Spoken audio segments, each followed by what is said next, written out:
Hello, good evening everybody, welcome back to the channel. I'm the Yorkshireman Reacts, and this week I wanted to do something because it's the run-up to Remembrance Day weekend, and last year I wanted to do something in regards to that, but I didn't, and I felt bad about that. So I thought I'd try and do something this year. Now, as I'm sure you've noticed in the last couple of days, the layout of the videos has changed quite significantly, which means that I'm now able to add images in relation to whatever we're checking out. So you can see that's what we're checking out, and then in the middle is the theme of this content, which is Remembrance Day. So it's the greatest raid of all time. The Greatest Raid of All by Jeremy Clarkson. I love Clarkson. He's one of my favourite celebrities, whatever you want to call him, in the country. And this has been reacted to by a few people. So, yeah, feel like it's my turn. So let's get into this. I'm interested to hear what this is about. It's going to be very... I love anything to do with World War II, which it is. Because I saw a date, 1942. It's yeah, 1942, right there. So I know it's about I know it's about World War II. So let's go.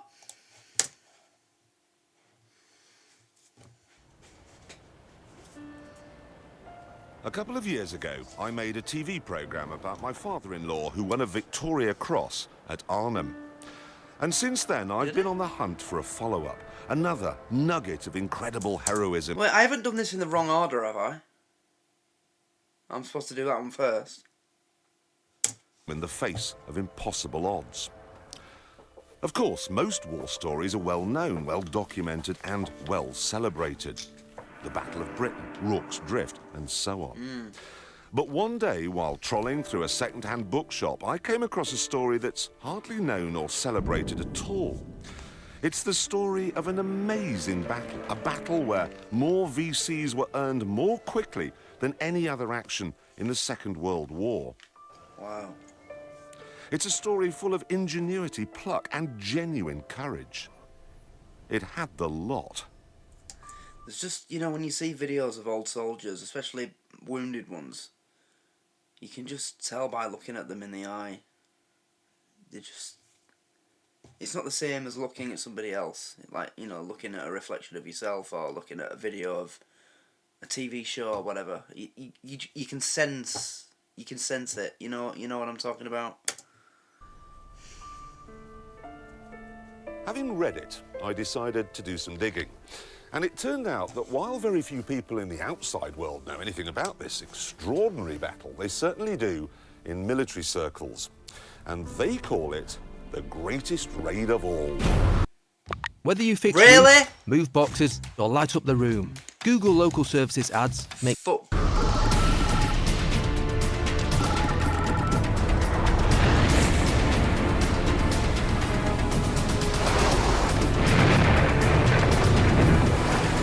In 1941, the Battle of Britain was won, but the Battle of the Atlantic was still raging, and we were losing. German U-boats were running amok among the convoys bringing supplies from America. 9 million tons of shipping had already been sunk, and the shipyards in Britain simply couldn't replace it fast enough. 9 million tons of shipping. Now, wow, just imagine how much of an effect that can have on a country. Look at a couple of years ago when, was it the Panama Canal? It was one of the major canals where, you know, shipping passes through. It got blocked, didn't it? For like a day. And it seemed like the way the media was portraying it, society was going to collapse. You know, obviously they were overdoing it, but it made a difference. So back in them days when ships were only the only way to transport goods, really. Wow, that must have been, yeah, as if it wasn't bad enough. You know, we already had rationing and... Britain was beginning to starve. There you go. You know, you didn't have FedEx delivering everything in the DC-10, did you? And UPS. An Winston atlas. Churchill said in his diaries, the only thing that truly frightened me in the war was the U-boat peril. Said he was even more anxious about the Battle of the Atlantic than he was about the Battle of Britain. Wow. And then into the equation sailed the Tirpitz. That's a surprise, because the Battle of Britain was like our last stand. If we hadn't won that, we'd have been finished. Tirpitz was the fastest and most modern battleship in the war. Even though her armour was a foot thick, she could thunder along at 30 knots. And with 8 15-inch guns, she packed a huge punch. Certainly, the Royal Navy had very little in its arsenal to take on a ship of this magnitude. And that was a nightmare for the people who worked here in Churchill's war rooms. Each of these dots on this map represents a convoy movement. If Tirpitz got among them beyond the range... Each one of them dots is a convoy. At sea. Wow. ...range of the Royal Air Force, we would almost certainly lose. If Tirpitz got among them beyond the range of the Royal Air Force, we would almost certainly lose the war. It was that simple. There was, however, a drawback to Tirpitz's size. You see, if she were to be damaged while out in the middle of the Atlantic, she couldn't very well go back to Germany for repairs, because that would mean limping past Britain, past the island. Well, by 1942, Germany had control of France, didn't they? Or at least northern France. So if they were out in the Atlantic, couldn't they just go on to the far west coast of France without running into us? I'm thinking, I'm just, you know. RAF, past our coastal fleet, and that would be a death sentence for her. So she'd have to go to a dry dock on the Atlantic coast of France. Yeah. But there was only one dry dock on the Atlantic coast of France that was big enough to handle a ship of Tirpitz's size. Only one? This one. One dock? This in all of Europe? is the Normandy dock in Saint-Nazaire. It had been built in the 30s when France was making giant ocean liners. Look at the size of it. That's Jeremy Clarkson. Not exactly a small man. I mean, you know, literally like 20 years of non-stop bullying Richard Hammond. Stood in here, he's like, you know, it's like an insect in a bedroom. It's like a spider in a bedroom. It's, wow. And now, to make sure the Tirpitz could never have a home on the Atlantic seaboard, it had to be destroyed. Now, the only way that you could put this dock out of action is to destroy this gate. And that was a problem. Torpedo? It couldn't be done with a naval bombardment because the mouth of the estuary is actually 6 miles away in that direction. It couldn't be done with a submarine because this whole area was crisscrossed with anti-submarine nets. Couldn't be done... Nets? You know, oh, that's another thing about World War II. The simple solutions they had that actually managed to be successful. Nets. A net. Just think of a submarine. A war submarine. A navy submarine. And they had nets. You know, you'd normally think only depth charge or underwater mines or something, or other torpedoes would be effective. But no. Nets. Wow. Done over land because northern France was in German hands, and for 2 reasons. It couldn't be done from the air either. So what's left? Firstly, Second World War bombing raids weren't... Can't do it. No naval bombardment. You can't torpedo it. You can't bomb it. So what do? What's left? Going on foot? And throw grenades at it? I don't think that'd work. Notoriously inaccurate. Only 22% of bombs landed within 5 miles of the target. Wow.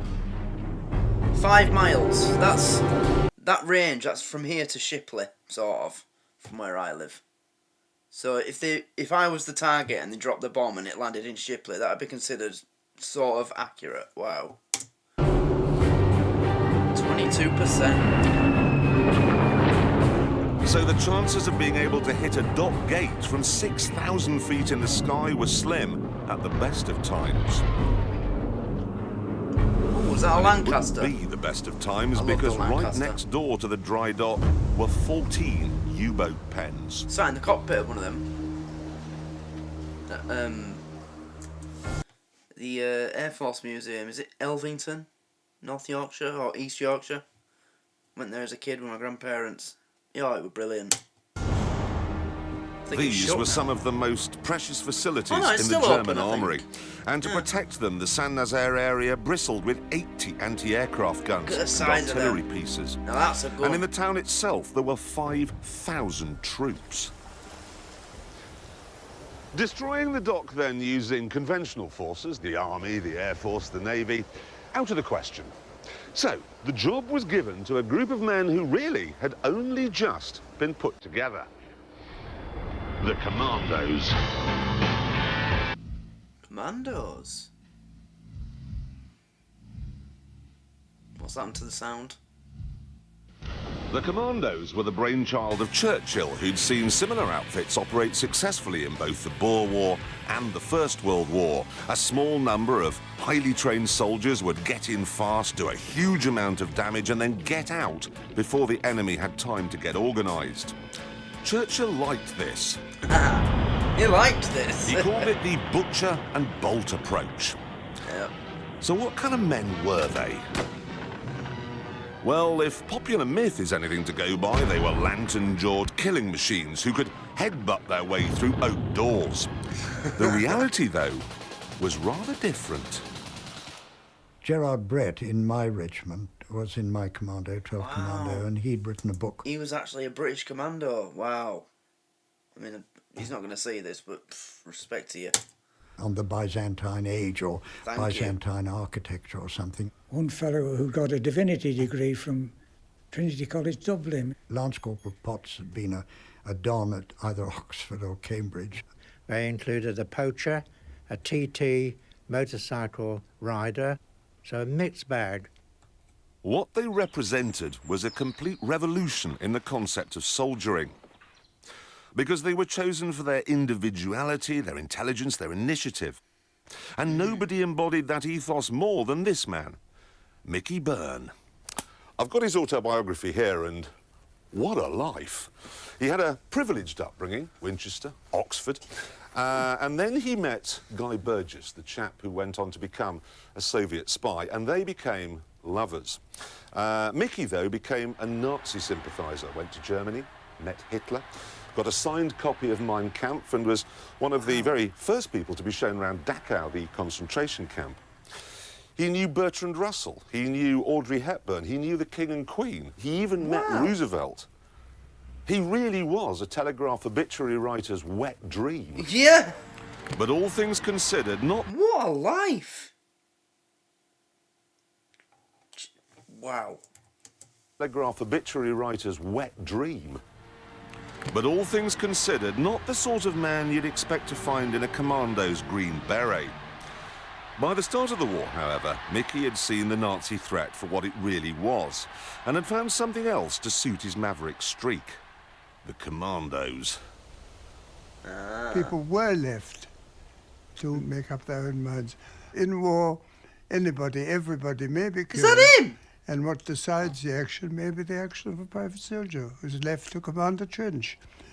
It wasn't put like that, but the feeling we were given that every single one of us might be as important as a brigadier. We were all individuals, you know. Discipline did matter, of course, but I wouldn't have said it was absolutely first. At Curry's, we received 40 Fuck off. hours of training, but I don't care. just to give everyone an extra boost. The commando forces were made up of volunteers from any of the Come on, getting off the train. regular army units, and the philosophy of how they went about their daily business was a million miles from that of the conventional military. For a start, they didn't bother with barracks or regimental headquarters because the commandos didn't want to waste training time on mundane chores such as cleaning or maintenance. Instead, they simply got digs in a nearby town. And there was no sergeant major on hand to tell them what to do every minute of the day. Instead of saying, parade tomorrow on the main square in Weymouth. It might be parade tomorrow at 10 o'clock on the in the marketplace at Dorchester, and find your own bloody way there, you know.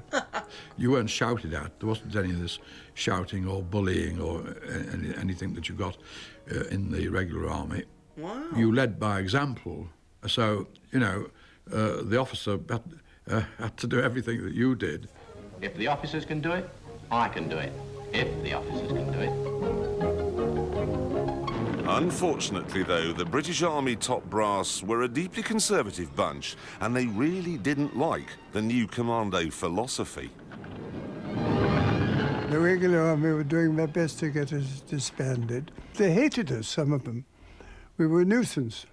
And because our standards were so high, we'd creamed off the best of the people in the regiments.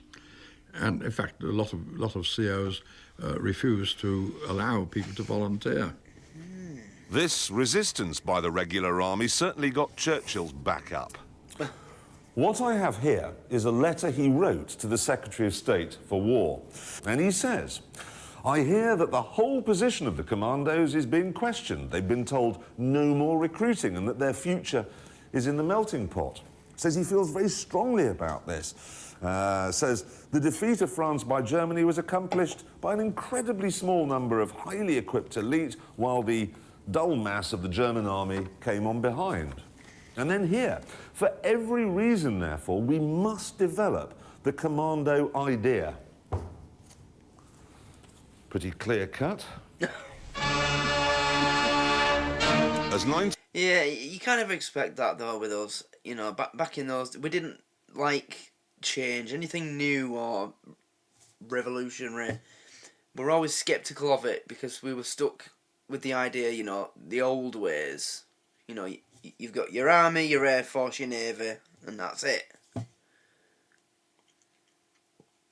You don't need anything else. But, you know, if it wasn't for World War II, there's the amount of things that started in that war. You know, the SAS, the commandos, the amount of innovative solutions that they came up with, it's incredible.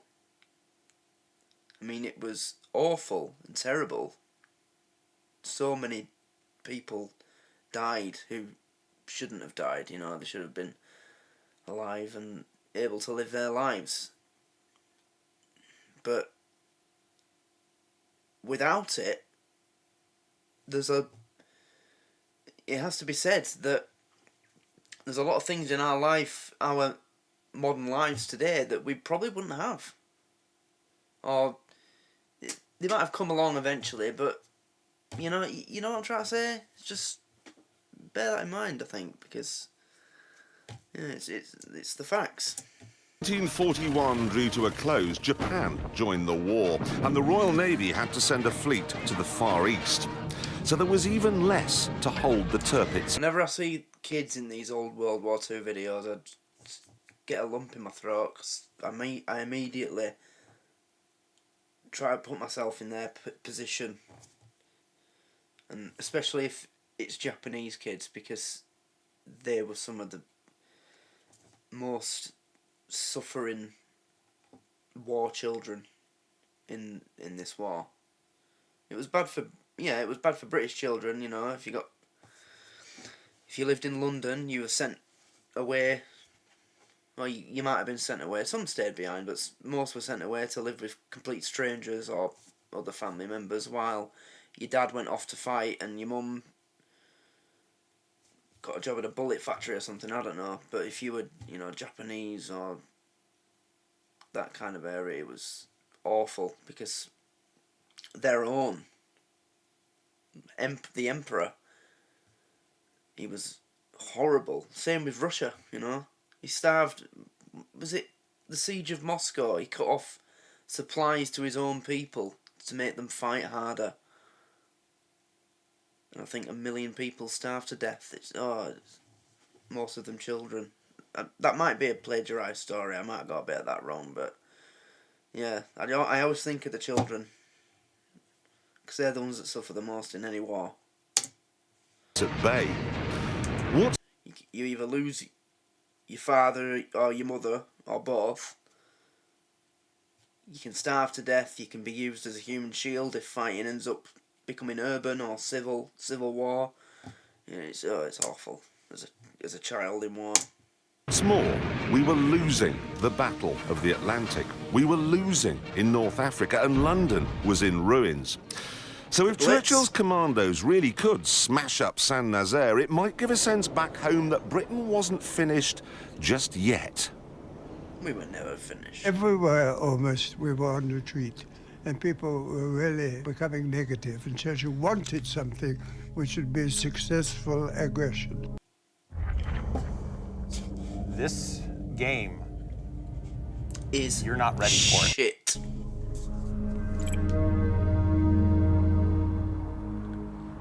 The plan to destroy the 1,500-ton dock gate was codenamed Operation Chariot, and it was certainly bold.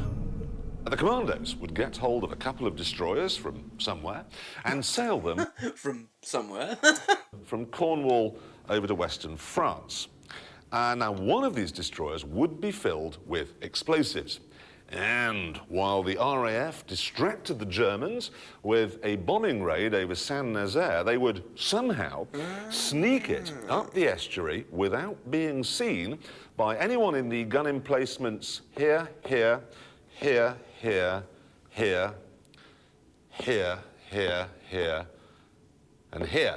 What? How are you going to get past all that without being seen?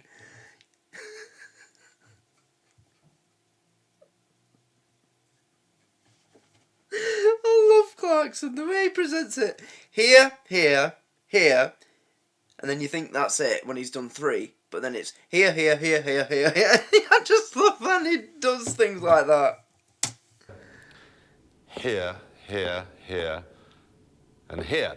Or by anyone with a searchlight here, here, here, and here. Oh my God. And then, to see what happens next, we have to turn to the actual model built to plan the raid. The destroyer, with the explosives in it, would ram the dock gates here, and the commandos would jump off, and right underneath all the guns positioned to protect the U-boat pens here, they'd run around, shooting anything that moved and blowing up anything that didn't. Then, after the destroyer exploded, destroying the lock gate, they'd all meet here at this not at all exposed jetty and get back on the second destroyer, which somehow wouldn't have been blown to pieces while it was hanging around in the estuary for a couple of hours waiting for them to finish. Oh my God. It would then sail back down the estuary, past all the guns, and go home. Right. Right. That trademark right from Clarkson. Oh my God, what the hell? I mean, this obviously works out because they wouldn't be doing a video on it otherwise. It's called the greatest raid of all. If this completely failed, not only wouldn't they make a documentary about an abject failure, we probably would have won the war, because he explained the stakes of this and where we were in the war before this. You know, in the build up to this raid. So it must work out, but how? How did they do this?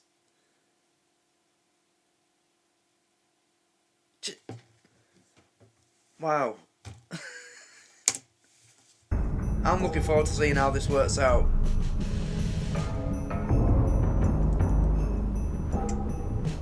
The plan was presented to the War Office by Louis Mountbatten, head of the Combined Operations Unit.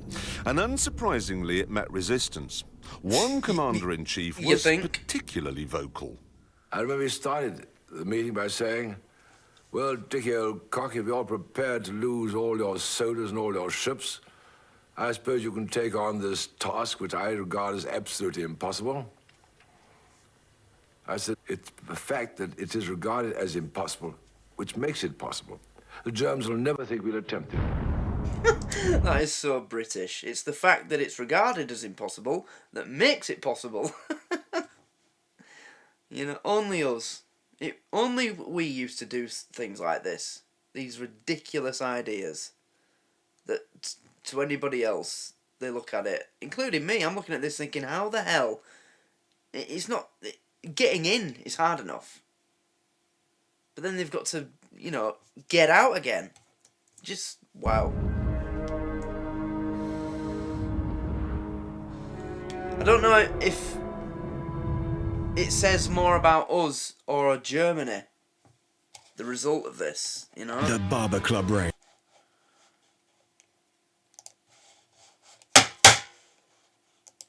If this works out.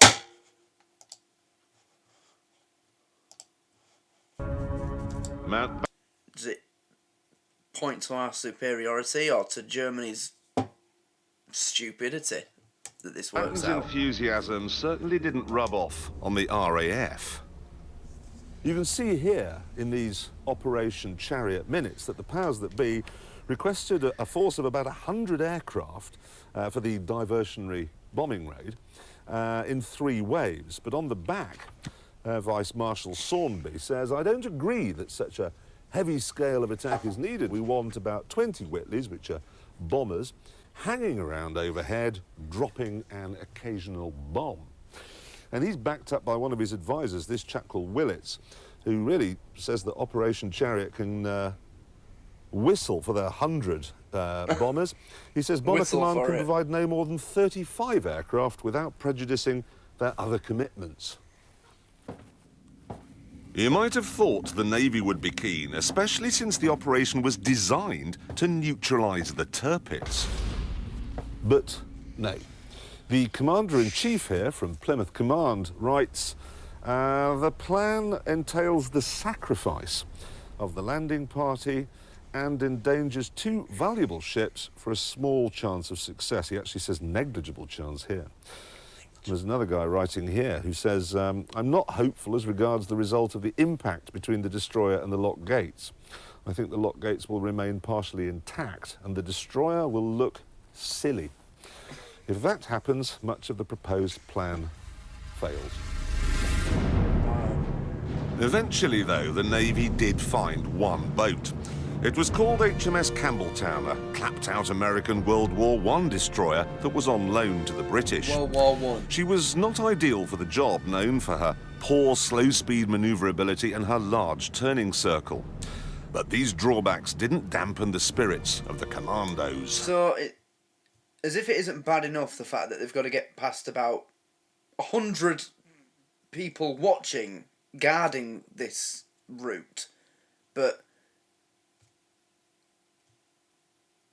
they have to deal with the fact that they're going to have only 35 bombers for the distraction raid, and the destroyer that they're using for this is a World War I destroyer, or whatever you called it, on loan from the Americans, that was hopelessly slow and had a terrible turning circle.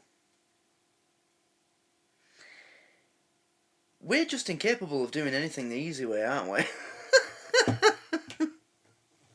It's everything. Football, for example. You know, we always have to do it the hard way. I thought we would get away with it, that I would be wounded romantically and a beautiful nurse would look after me in hospital. Oh, yeah. I was very young. You're doing all this heavy training and nothing's happening, so very frustrated. So I think when we were finally briefed on the model, I mean, we thought, well, hell, this is going to be something. We had been trained both in the dark, blindfolded in the day, in every form of demolition to do with dock demolitions, trains and anything. So when we heard that we were going to blow up the dock installations at Saint-Nazaire, I suppose really it was a feeling of elation. At this stage, people were saying, well, what do you think? To me, you see. And I said, it's going to be a piece of cake. We're going to go in there and knock them for 6, because that reflected the optimistic attitude, we were going to go in there, blow up this bloody dock, and we'll be out. I just can't understand how you can have confidence on an operation like this. You could not be more on the back foot. Wow.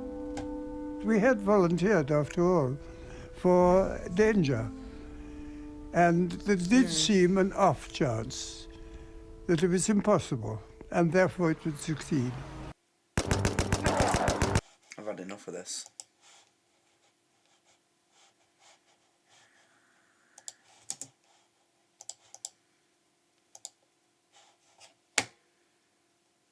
Just shows you these channels that host these documentaries putting adverts on stories like this.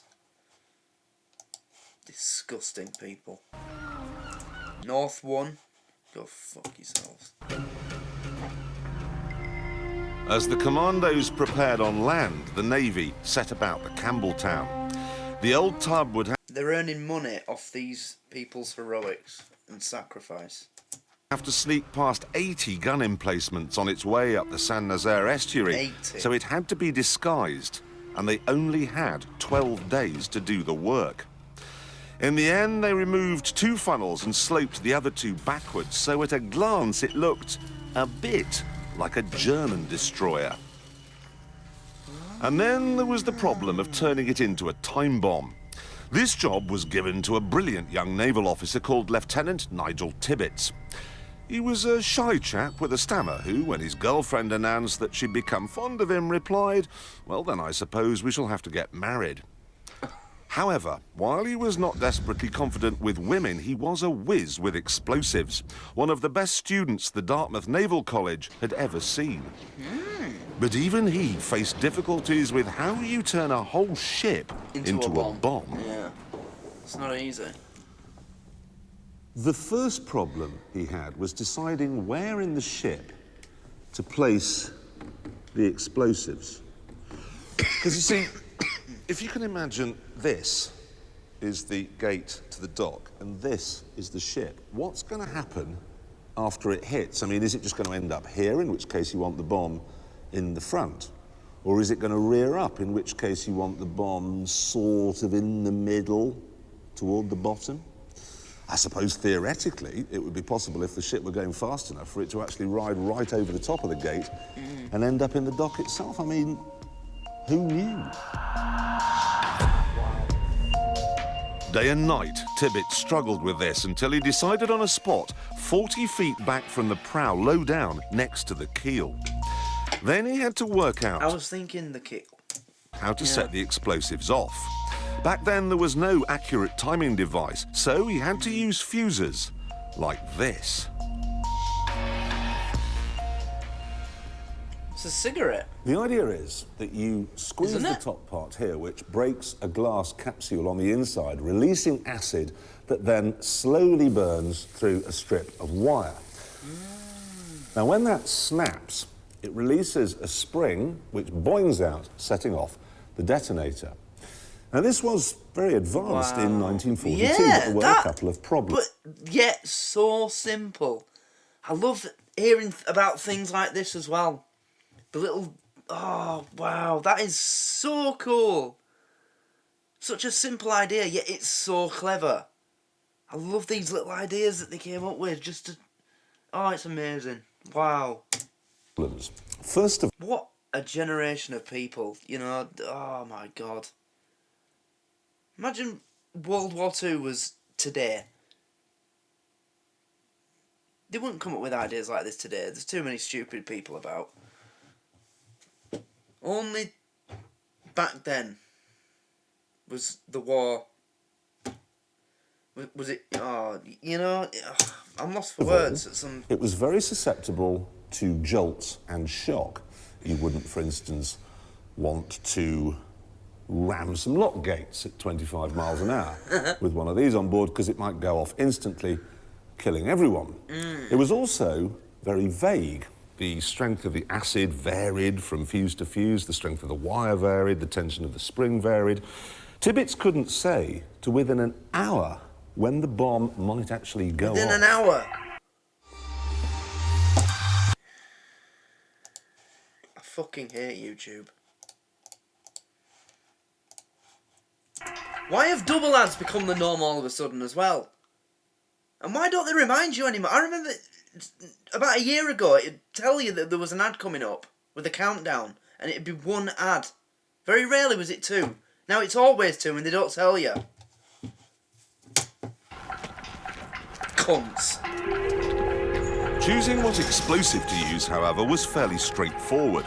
He went for Amatol, and to show how big a bang that produces, we've placed a pound of something similar between the front seats of this car. 3, 2, 1, fire in! It's only a Peugeot. That was a pound. Tibbets was going to use 4 1/4 tons.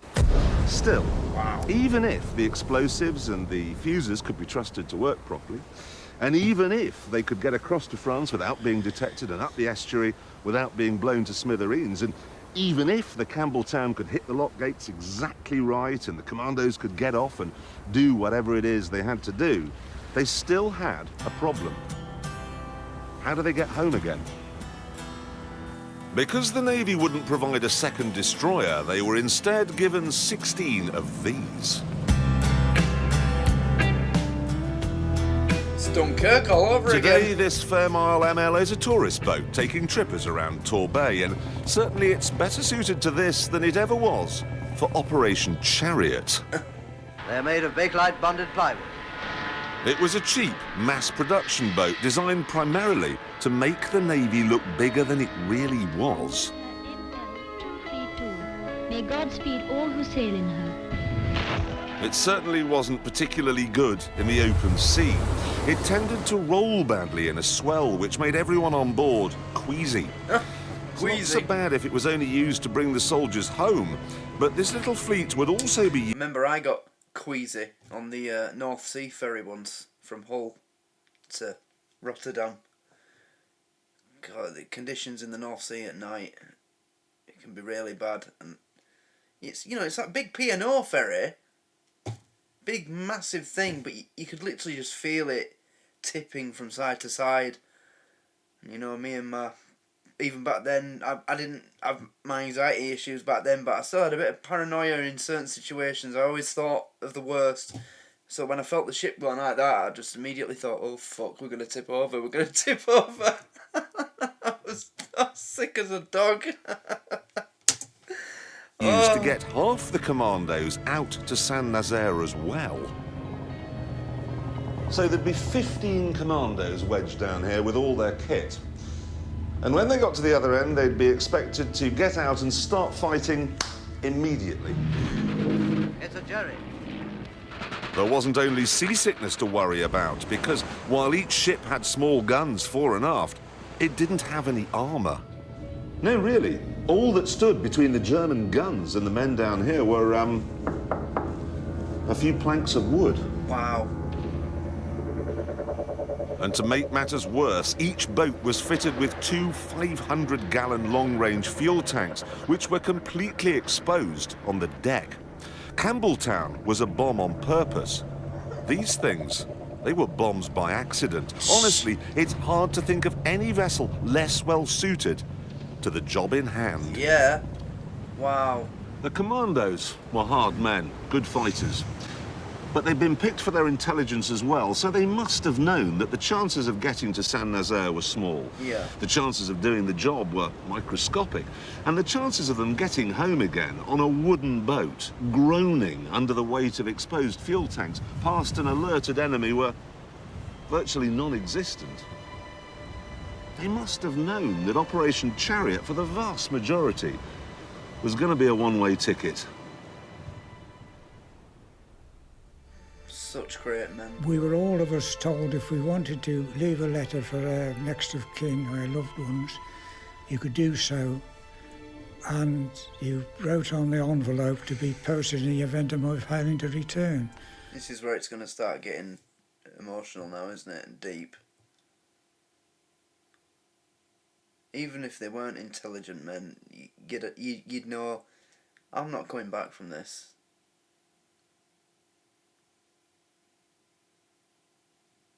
You know, it'd be present in your mind, I'm going to die for my country today. I'm not going to fight for my country. and come home. I'm going to fight for my country and die. There's no other alternative, it would seem like, in the situation. God, these men just... wow. Again, the British just aren't like this anymore. We are not like this. Look at what's going on in the country right now. Look at what's going to be happening this weekend on Remembrance Day. And nobody's seems bothered. I mean, yeah, there's a few veterans going down because the police have backed off. They've made it clear they're not going to try and stop it. There's a few veterans going down, but they're soldiers. You know, it's their job to be brave and stand up for their country. They've dedicated their lives to it. I'm talking about people like me and you. That's who these people were before this war started. Just people, normal people. There were only a few tens of thousands in the military before World War II started. So most of them were just normal people that had no choice but to join. These days, you just wouldn't have it. You know, there's just too many people that are bothered about themselves. Oh, I can't join the army. No. I've got some sort of condition that means I can't go outside for too long. I'm allergic to sunlight. I've got agoraphobia. I've got anxiety. I've got anxiety, agoraphobia. I'm saying, it's just, I'm not criticizing. I'm just saying it's the truth. Just, we're not like this anymore. And it's so sad because all these great men that sacrifice their lives for us is just... I feel insulted for them. That if they could see us now. I mean, there's still a few that are alive. I just can't imagine how they must feel. They must honestly just ask themselves, why did we bother? Why? You know? There's going to be a one-way ticket. We were all of us told if we wanted to leave a letter for our next of kin or our loved ones, you could do so, and you wrote on the envelope to be posted in the event of my failing to return. And there was one, Sergeant Bill Gibson, who I knew them all very well indeed. And I remember seeing his face, and I knew he was going to be killed. My dearest Dad, by the time you get this, I shall be one of the many who have sacrificed their unimportant lives for what little ideals we may have. I can only hope that by laying down my life, the generations to come might in some way remember us and benefit by what we've done. At a time like this, I turn to you, Dad, and God. I hope there will be peace for everyone soon. My love to everyone. I'll remember you. Your loving son, Bill. Somehow I thought it's unlucky to write your last letter to your parents. No, my attitude was I'm coming back. Two men came to me and said, would you take these letters home to our wives if we're killed? And I said, but wait a minute, I'm going with you. Oh, you won't be killed, I said. They were both killed. The Saint-Nazaire raiders weren't allowed to reveal details of the operation to their loved ones. But for the bomb designer Nigel Tibbett, recently married and the father of a young son, the thought of keeping his wife in the dark was too much. So he told her. And she said afterwards they both sort of knew he wouldn't be coming back.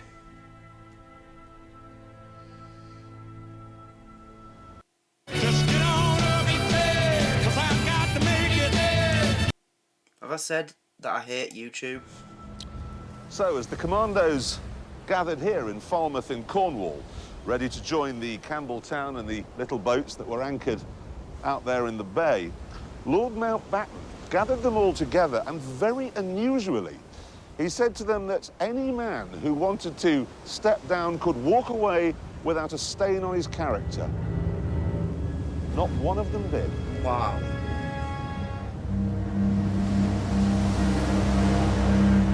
Again, just...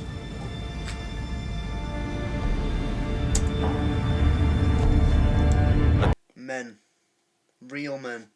Every last one of them. 2 p.m. on the 26th of March 1942, the Armada set sail, with 264 commandos and 357 Navy personnel on board. That's a total of 621 men. Only 227 would come back. I had just enough light to read a book that I was reading, and I just concentrated on reading this book.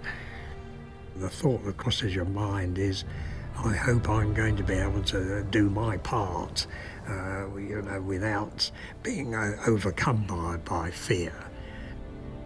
We chatted to each other about what we're going to do, and we all went through it with our blokes, you know. I and my 4 guys just went through what we were going to do. I certainly thought to myself, my God, I hope I'm not going to show fear in front of my men if I'm frightened.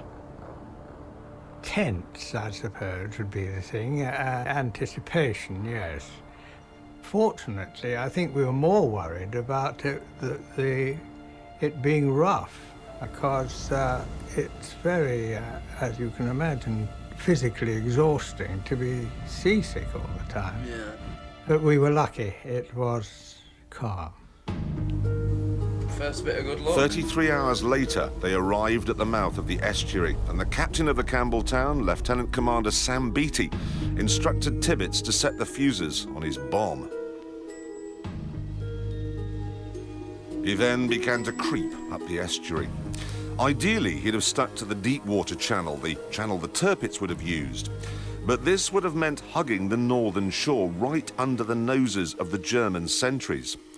So he had to go right down the middle, despite the fact that the water, even at high tide, was just 10 feet deep.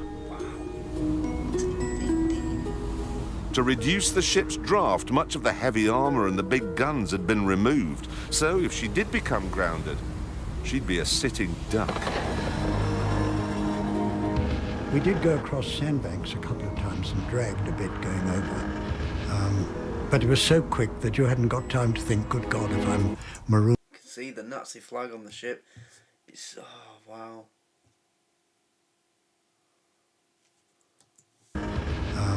But you know, it's funny that you'd think they'd put more effort into trying to capture actual German equipment for operations like this. You know, if they knew that this is something they would have to do eventually.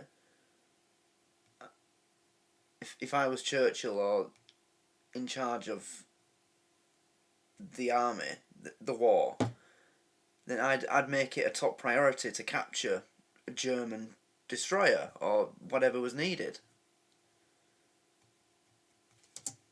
it was so quick that you hadn't got time to think, good God, if I'm marooned here, I'd be shot to pieces. Yep. It's hard to know, really, what the German gunners in this pillbox were doing when the Campbelltown chugged by. I mean, yes, she'd been hurriedly converted to look a bit like a German ship, but she was trundling right down the shallows. You'd have thought that would have alerted them to the fact something was up, but obviously it didn't, because they didn't open fire. Wow. And nor did the guns at the next pillbox, or the one after that. Look at that. Someone's... You see what I mean? What I was saying about people compared to then, now? Disgusting. You know, the scum that's done that, drawn on this, with their graffiti.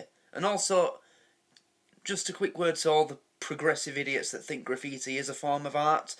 Grow the fuck up. It's not. They're the same sort of people that had been fighting in this war.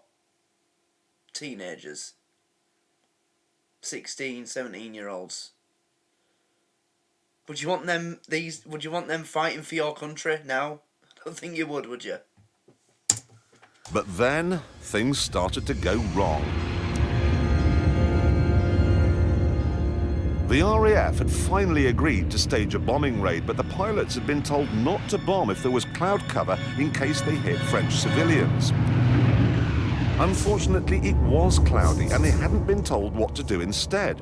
So they just flew around, alerting the Germans to the fact that something was up. Their flak guns turned very easily down onto the surface of the river, plus their searchlights. With the Germans now suspicious, the Campbelltown's Heath Robinson modifications and fake German flag wouldn't fool them for long. And sure enough, they were soon challenged by a signal from the shore. But the British had a trick up their sleeves. We found the German code books, naval code books, and the Germans didn't know we had them. And so we had the up-to-date passwords and countersigns, and we were using them. Wow. Much to the consternation of the German signalman, who was flashing signals asking who we were. And we were flashing back the right answers. Wow. We're a friendly force coming in for the night. We've got a damaged ship or something like this, you see, and putting them off. That is just absolute genius. They didn't know we had them. Wow. Twice the Germans opened fire, but each time they were silenced by reassuring signals coming from the Campbelltown. This meant the ships could get nearer and nearer to the target. Eventually, though, the Germans realised that, yes, unbelievably, it really was a British raiding party sailing right through their front door. They managed to get to this point here, just 2,000 yards from the dock gates, which are kind of just round the headland. Maybe you can see it just over there. And all hell broke loose.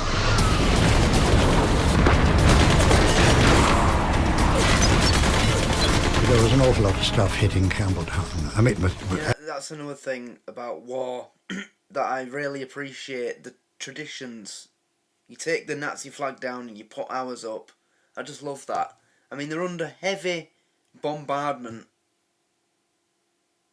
I mean, they're AA guns for shooting down planes, pretty much. Same sort of guns. And, I love that. Absolutely hitting our poor little MLs, but Campbelltown being the big target, you know, and there was a sort of glare of searchlights. The air was filled with things that whistled, hummed and shrieked, and every one of them lethal. The main focus for the German gunners was the bridge of the Campbelltown, where the captain, Beatty, was trying to keep a steady course by calling out steering directions. The chap at the wheel was killed. His place was taken by another raider who was killed almost immediately. So then a chap called Montgomery, who was a Royal Engineer, took over, and he was standing there thinking, what do I do with this? When suddenly there was a tap on his shoulder and a voice said, I'll take it, old man. And it was Tibbets, the egghead, the brilliant scientist from Dartmouth, the man who designed the bomb in the bow, found himself at the wheel as the destroyer was on its final Oh charge. my god, it's almost poetic. The man who designed this floating bomb would become the one who got to take it to its target. Wow. I just love the way things fall into place sometimes and makes it perfectly come together. Wow, this is an amazing story. Wow. I'll take it, old man. You know?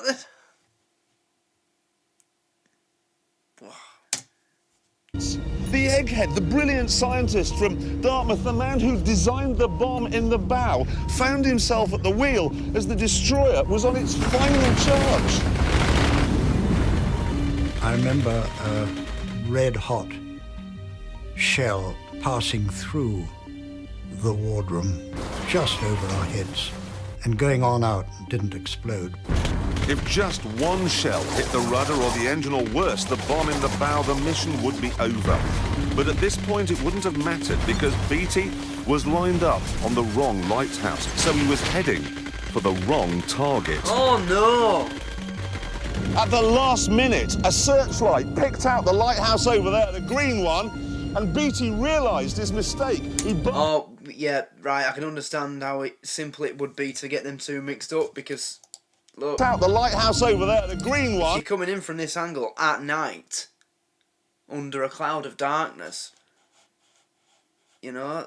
Yeah, wow. And Beattie realised his mistake. He barked out an order. So Tibbets swung the wheel hard to the right to try and miss the jetty here, and then hard to the left again.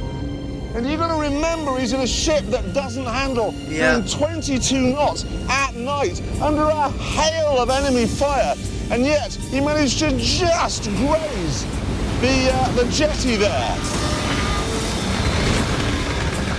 It was just an extraordinarily brilliant piece of seamanship. Wow. They came round the old mole. What if you could send free chocolate in secret? I don't want your chocolate, it's fucking shite. They're really shifting at this point. And pretty soon you can pick out the dock gates. There they are, look. There they are. Maybe, I don't know, 500 metres to go. Really cranking it up now, the old girl. Imagine what it would have been like to have been doing this on that night in March 1942. Dark, searchlights, cannon, machine gun, massive fire coming from that bank. Aiming straight for that. What's the impact going to be like? It's going to be huge.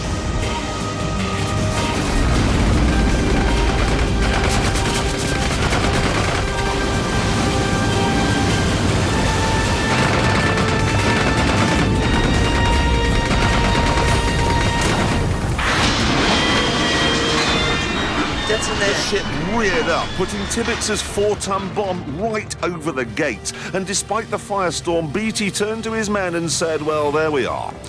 4 minutes late. Well, there we are. The Navy had done its part of the... Well, there we are. You know, oh my God.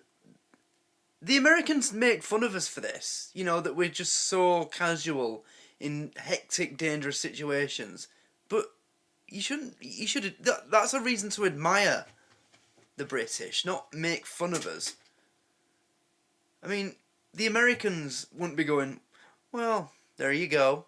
If this was their operation, they'd be saying, oh shit, we hit it, quick, come on, get off the goddamn boat, we gotta detonate this thing. Quick, overboard, you know, fucking panic stations. But we're just like, well, there we are, real chap. We parked the boat on the target. Now, let's get ourselves out of here, and we will detonate, okay? Good luck, old man. Job brilliantly.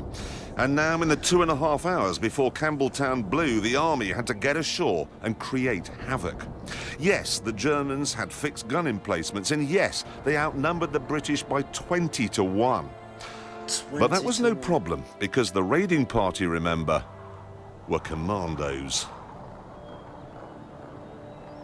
They may have been picked for their intelligence and free thinking, but my God, they were tough.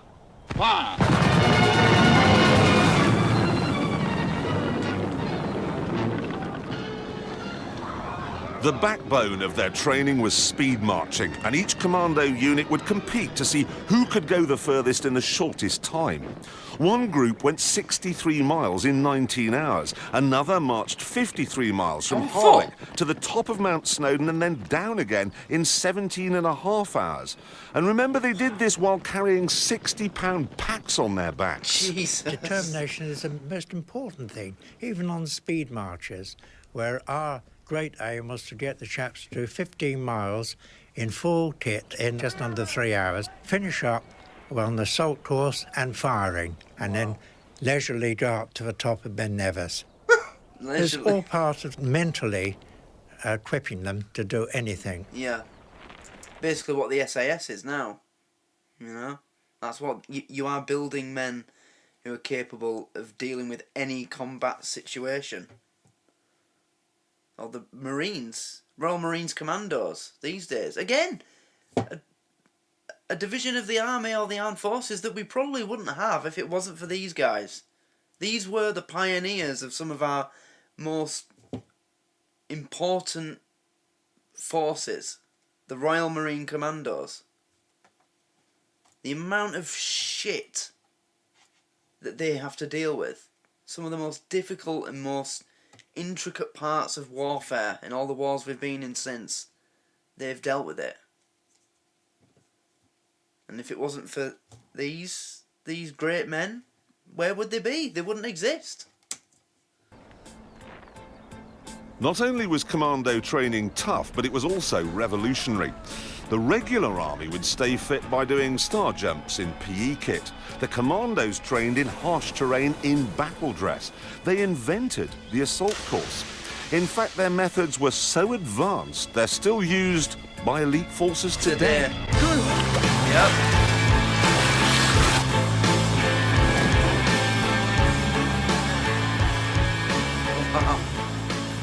A determination, doing things which you thought you couldn't possibly do, like on the Tarzan course, on a rope bridge or the death slide. And don't forget, the chaps and commandos weren't super men. They were ordinary chaps, just men. All walks of life, but they were trained well, Yeah. trained to get the edge. If you can train them right, you can turn them into any men. Into the men that you need. And instead of doing weapons training on rifle ranges, commandos practiced in massive mock battles with live fire. All the weapon training was geared to offensive action. You won't be allowed to do that example, the Bren gun was normally fired on the ground. But why not use it, firing it from the hip? And this was an innovation. The Bren gun. And they weren't just revolutionary with guns either. They also learned hand-to-hand combat. Yeah. Yep. and unarmed combat, stuff no regular soldier had ever even heard of. How to tackle a bloke with your bare hands. Stealth. Knock him out, spoil his prospects and pinch his weapon. And his gold watch too if he's got one. The key element was getting themselves to convince themselves they could do anything. Yeah. And you can only do that in the military sense if you train people to urge them on and overcome their inner fears and give them supreme confidence.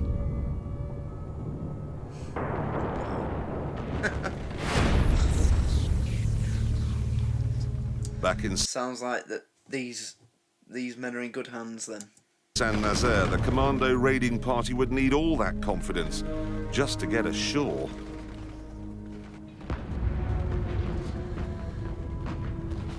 We went up on deck and we went to the bows of the ship. Well, the 12-pounder had been hit.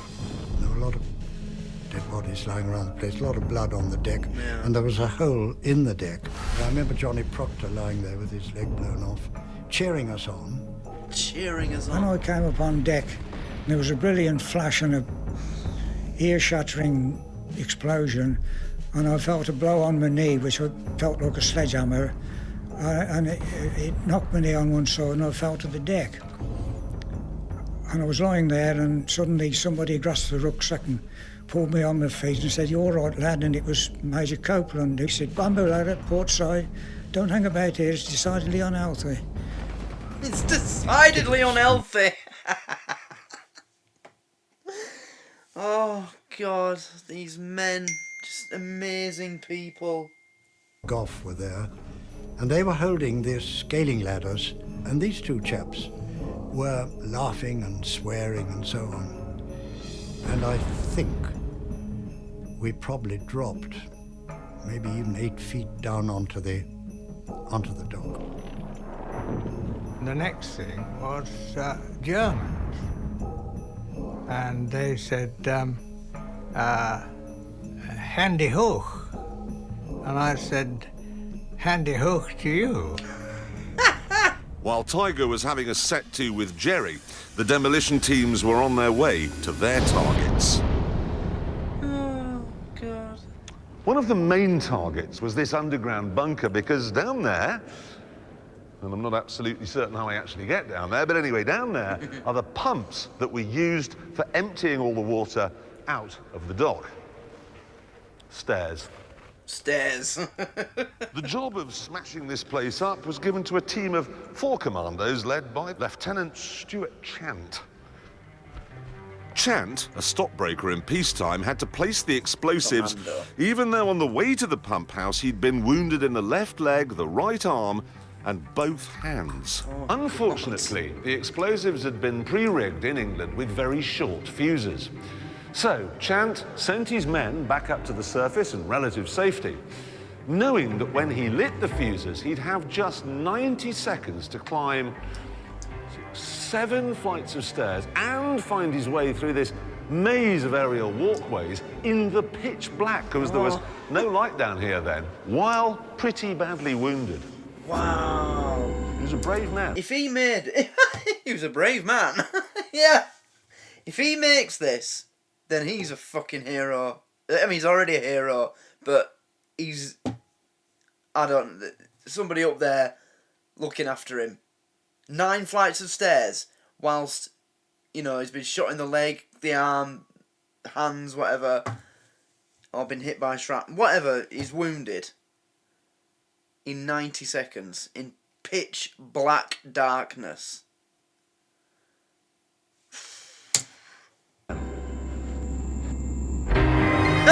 He just starts walking up them at Clarkson pace.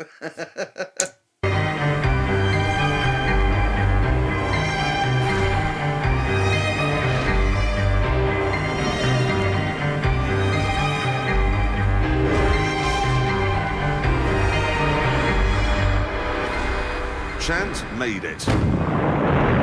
Why, he made it! And the pumping house was gone. And meanwhile, other teams were having similar successes with the winding houses at both ends of the dock. I went up to my colonel and saluted him and said, "So we've blown up the northern winding house." And he said, "Well done, old boy." So I said, "I'm now ready to go back to England, sir." Well done, old boy. At 2:30 in the morning, the surviving commandos came here, where they'd arranged to meet the small boats that would take them home. They were pleased as punch with the way things had gone. But the elation was short-lived, because the scene that greeted them out in the estuary was truly horrific. Almost all of the wooden MLs with their exposed fuel tanks had been blown to smithereens. According to witnesses, the whole estuary was on fire. Chaps were drowning, there were pools of burning fuel on the water. You had to kick with your feet like mad to try and steer the raft away from the flames, and it was an absolute inferno. There was a sort of sea of black. You could see sort of sinking boats and hear shouts coming from the river and so on. And then very quickly, the colonel said, it was obvious that there was no transport home. Oh, God. So he said, "Right, we'll fight our way out of the town and we'll split up into small groups and make our way severally across the Spanish border." I thought that's a bit of a tall order. Yeah. Spain was a daunting 350 miles away. But even before they could set off, they'd have to fight their way out of Saint-Nazaire itself.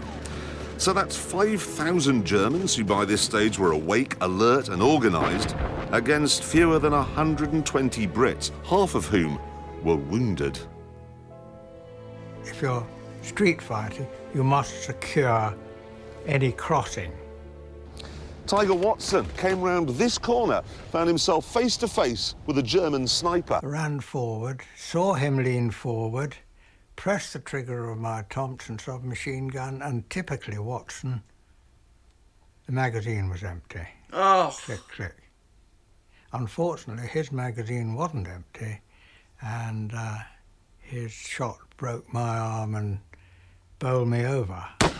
a party of Germans ran up to him, and one of them actually used the cliched expression, "For you, the war is over." And I thought, well, I shall have to, escape eventually, but don't feel quite up to it at the moment. I knew, I was almost certain I'd be killed because there was a watch point, a tower, and I had to go past it. The Germans must have seen me, and I knew they'd fire, and they did, but they hit me in the back and the arm and the leg. Chant, the stockbroker who'd blown up the pumping house, made it to this point when a machine gun bullet fired from the top of the U-boat pens over there took his knee joint out. Oh! He was no longer able to walk, so he was captured as well.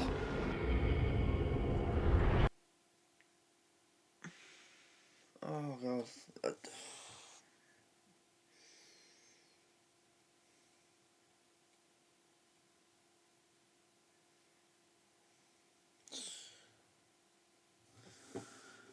These poor men.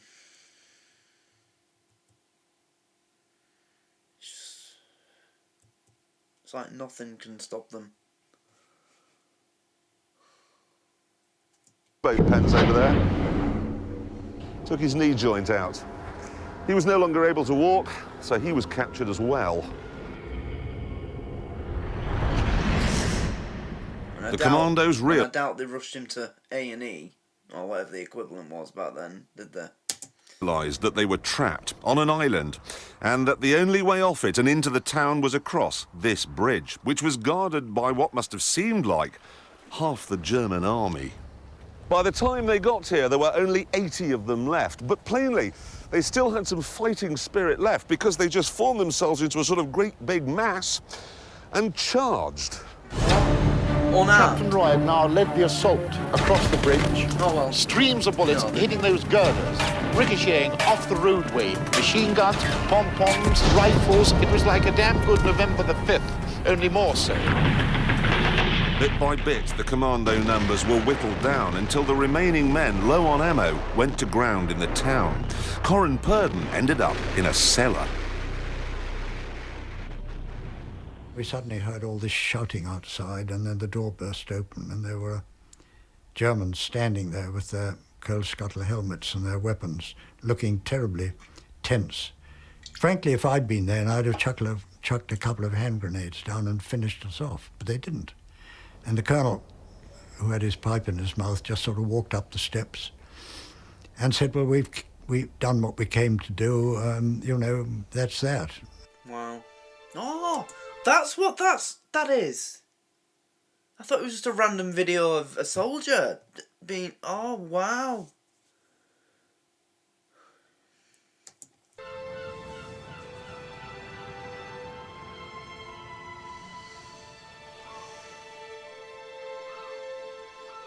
There must be a movie about this. It's too great a story to not have been turned into a film. You know? If they can make a movie out of the Memphis Belle, the Memphis Belle's final raid, final bombing run, then they must have made a film about this. They must have done. As dawn broke, the battle was pretty much over. Just 5 of the landing party would eventually make it to Spain and freedom, and 222 would escape the horror on the few remaining wooden boats. Of the 600 or so men who'd come to France the previous evening, 214 had been taken prisoner, and 168 were dead. And worse still, it was now 7 a.m., 3 hours after the bomb in Campbelltown's nose was supposed to have gone off. Oh shit! It hasn't gone off. I forgot about... I got so caught up in hearing about the men just fighting their way out of the Docklands. I completely forgot about the fact that there's still a time bomb waiting to go off. What? Okay, right. Go on, Jeremy. After the bomb in Campbelltown's nose was supposed to have gone off. I actually forgot about it.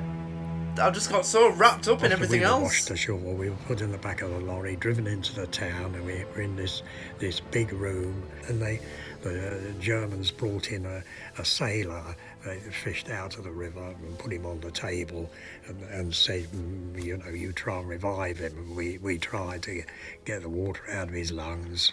And by this time, we were saying to one another, you know, the Campbelltown hasn't gone up. The British could only console themselves that despite the failure, they had at least fought like lions. Yeah, they are. Patting us on the back now, the Germans were amazing. Yes, I mean, they probably couldn't believe it, that anybody would venture up into a submarine base heavily defended. And that says it all about how dangerous this was. I mean, these are Germans, Nazis. They didn't spare anybody who tried to attack them. You know, it was very rare that prisoners of war were kept alive, but they're not just keeping them alive, they're showing them respect. They're like, fair play, you know, fair play to you. Took balls for you to come and try and take us out here. You know, you were outnumbered and, wow. Some of the stories of bravery were incredible. Out in the estuary, one of the surviving MLs had gone head-to-head with a much more powerful German destroyer. The British gunner, a commando called Sergeant Tom Durran, was asked to surrender on a number of occasions, but even though he'd been shot 16 times, he kept on firing. Until he was overcome by the loss of blood and passed out. But the story doesn't end there, because the captain of the German destroyer was so impressed by Durrant's bravery that when he landed, he took the trouble to find the most senior British officer and said, look, I don't know who was on that gun on that little ship, but whoever it was should get your Victoria Cross. And he got it. One of 5 awarded as a result of the action that night. So the commandos had fought well, but all they had to show for it was a destroyed pumping house and 2 damaged winding stations. Even at 10 a.m, the Campbelltown still hadn't exploded. And by this stage, the ship was crawling with German souvenir hunters. There was a real possibility the bomb might be discovered and defused. At one point in the morning, Mickey Byrne was marched along here, right past where the Campbelltown was embedded in the gates, and that called for a remarkable piece of acting. He couldn't look pleased that it was crawling with Germans, he couldn't look quizzical, wondering why the bomb hadn't gone off, and nor could he look afraid that it might go off at that precise moment, blowing him to pieces. Wow. Among the... That's an actor, you know. I wonder if they, you know, if they use that as an example when they're making war films.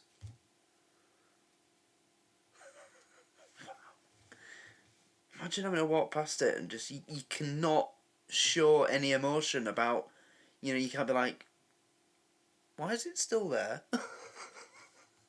Oh, it's full of Germans. So when it finally explodes, it's not just going to destroy the dock gate, it's going to take a few Jerrys with it, you know? Or, bloody hell, I'm a bit close to it here. If it goes off, I'm finished. All 3 of those scenarios going through your head, and you cannot show any of them on the surface. Wow. Just, wow. I keep saying it, but these men just, oh. Blowing him to pieces. Among the prisoners was the Campbelltown's captain, Sam Beattie, who was being held in a nearby hut. I was interrogated by a German who spoke very good English. He discovered that I'd been in Campbelltown, and he was remarking that it was no good ramming a stout gossoon like that with a flimsy ship. At that moment,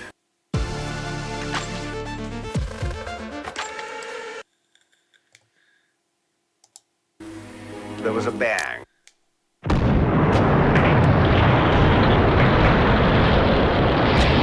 It worked! The blast wrecked the gate. Thousands of gallons of water roared in, taking what remained of the British ship with it. And the German souvenir hunters? They found bits of them on the roof of the U-boat pens 400 yards away. What? 400 yards away! Officer rushed into the... I shouldn't laugh, but, you know, I just... It worked! U-boat pens. 4. Water roared in, taking what remained of the British ship with it. And the German souvenir hunters? Hi. They found bits of them on the roof of the U-boat pens, 400 yards away. Bits of them. Whoa! A German petty officer rushed into the room where we were lying, saying, "We're going to shoot you all, we're going to kill you all." I want to work out how far 400 yards away is from me. How far is it in miles? 400 yards. 0.227 miles. No, it's not that far then. It's like from here to the shop at the end of the road. Right, wow. We just were so sort of exhausted and everything else that we were delighted that the explosion had occurred and just said, "Oh, please don't shout, just get on with it." Hitler was so incensed that he later issued his infamous order that in future all captured commandos would be executed as spies. Oh, wow. Small wonder. Damage to the Normandy dock was so comprehensive that it was not repaired until 1947, 2 years after the war was over. What? As a result, Tirpitz was denied a home base in the Atlantic, and as a result of that, she was forced to spend most of the war in a fjord in Norway. She was finally destroyed by RAF bombers in 1944, and incredibly, this mighty battleship, the pride of the German Navy, went to the bottom, having never sunk so much as a fishing boat. In the smoke of giant explosions, the Tirpitz... So why was it such a priority to get rid of it? It was of no danger to anyone, it didn't...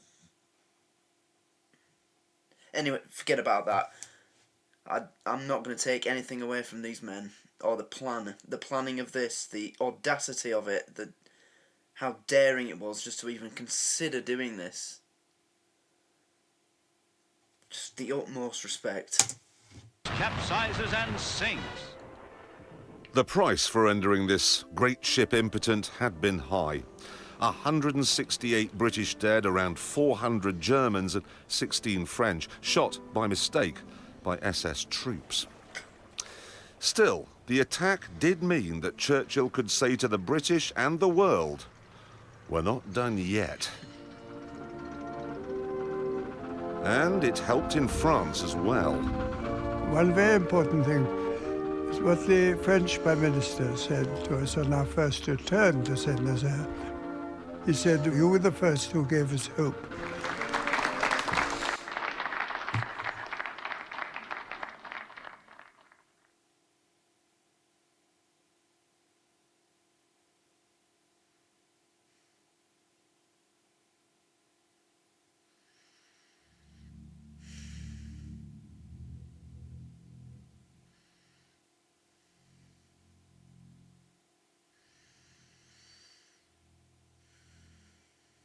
And what of the men, the commandos and the sailors who brought them on this, the greatest raid of all? Well, Tommy Durrant, the sergeant who took on a German destroyer, was captured and died of his wounds shortly afterwards. The bomb designer, Nigel Tibbets, after he'd steered the Campbelltown into the dock gate, helped wounded men onto a nearby ML and headed for home. But his little boat was hit by machine gun fire and, as his wife had predicted, he was killed. After being captured, Mickey Byrne was sent to Colditz. After the war, he became a journalist, and today he lives in Wales, where his hobby is reading poetry. What a world we might have made. Tiger Watson was sent to the Spangenberg camp.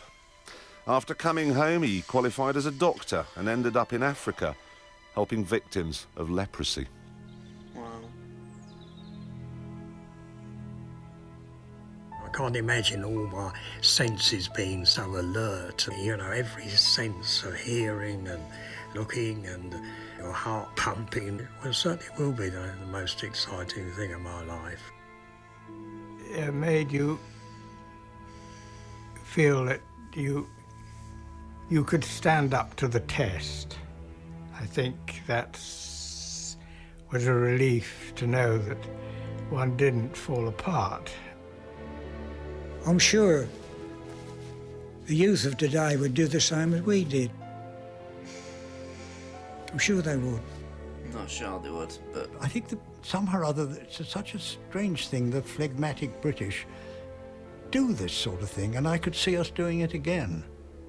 But I'm always reminded when I think about this, and it was after the war, I came across a quotation by Mark Twain, who said that courage is recognising fear, courage is conquering fear, and that's absolutely true, couldn't be truer. Yes, you were afraid, but you couldn't afford to be a coward.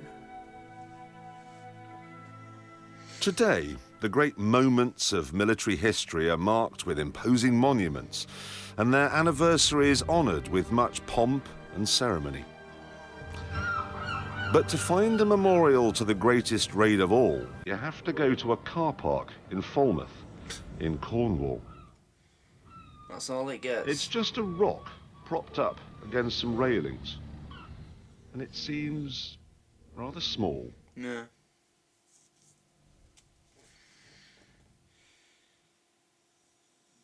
I've always had the feeling that anything that really offers some hope, whether it's international or national or even individual, some idea of your own, and it's impossible, never think so. Try it. Good night.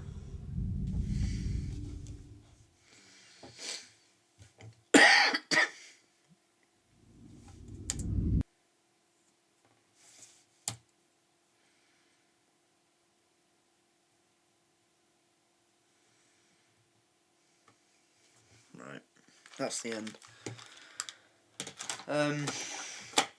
Honestly, just what a story. And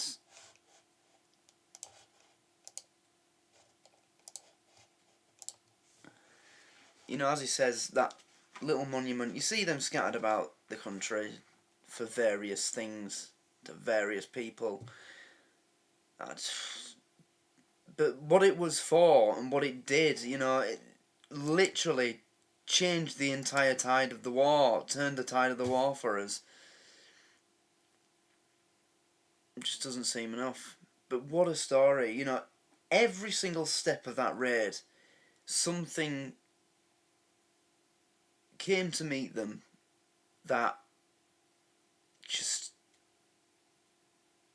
was like, yeah, you know, you're not going to succeed on this night. This isn't going to work for you. And they just kept going and kept going. They never gave up. They gave every single ounce of themselves, the men that they were, and they succeeded. They did it, you know. I mean, it didn't go off when they expected it to, but it went off eventually, while it was full of Germans, German souvenir hunters or whatever they were. It worked, and it's just one of the most incredible war stories I've ever heard. And I think it's just so British when they kept saying how they would talk to each other when something happened, as if they were talking about the weather or what they did at the pub last night. You know, it's just, it speaks so much to the character of British men back in that time. It's just, there's something so beautiful about that. It's just amazing.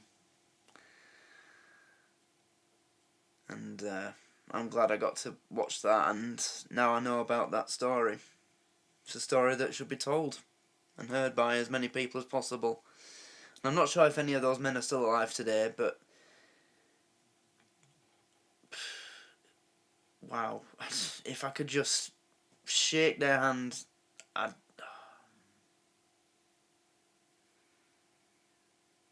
There's just some men that go beyond bravery,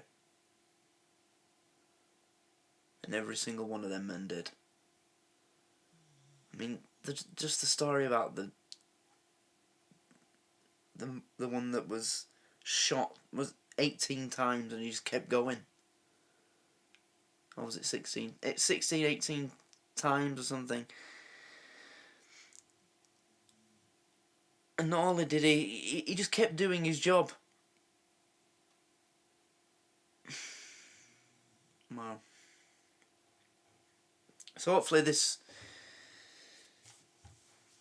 this'll get the story out a little bit more. I'm gonna have a look, see if there's any films on this, anything more substantial, because I think there should be. They should make a film about this. These men deserve it. They deserve it to be glorified in movie scope. Wow. But yeah, there you go. That's the first sort of Remembrance Day week run up, build up themed video. So I hope you enjoyed this. Thanks for watching.